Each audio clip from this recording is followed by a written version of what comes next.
effectivement, là, je crois que c'est le temps d'investir, hein, d'investir dans notre éternité, puis de rechercher les choses du royaume.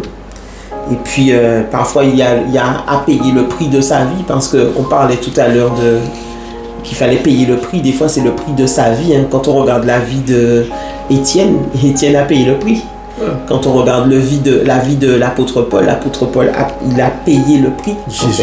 Jésus a payé le prix. Tous ces grands hommes-là, ils ont payé le prix de leur vie. D'ailleurs, il y a un verset qui nous dit que là où est ton trésor, là aussi sera ton cœur. Ouais. Donc, le Seigneur sait exactement où est votre cœur. Si votre cœur est dans la télévision ou bien enfin, je n'en sais trop rien, Instagram, vous passez... Enfin, c'est-à-dire que vous allez nourrir ce que vous allez faire entrer dans votre esprit, c'est ce que vous aimez.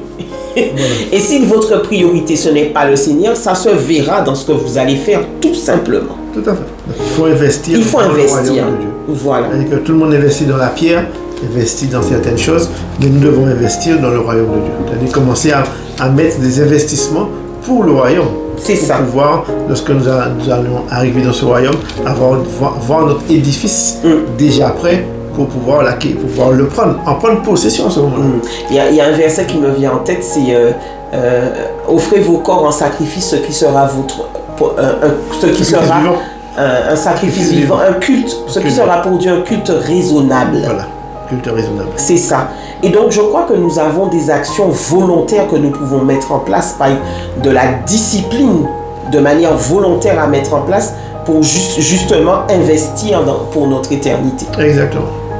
Donc, soyez prêts à investir et que ce message puisse en fait vous fortifier. C'est ça.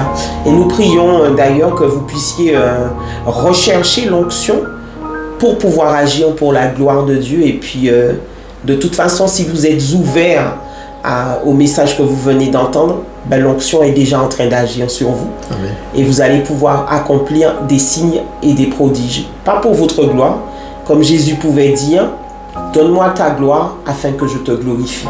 Et souvent je me dis, si je dois servir le Seigneur et que je n'ai pas ce qu'il faut pour pouvoir le servir, je suis obligé de demander que le Seigneur me donne ce dont j'ai besoin pour pouvoir accomplir la tâche que lui m'a envoyée. Voilà.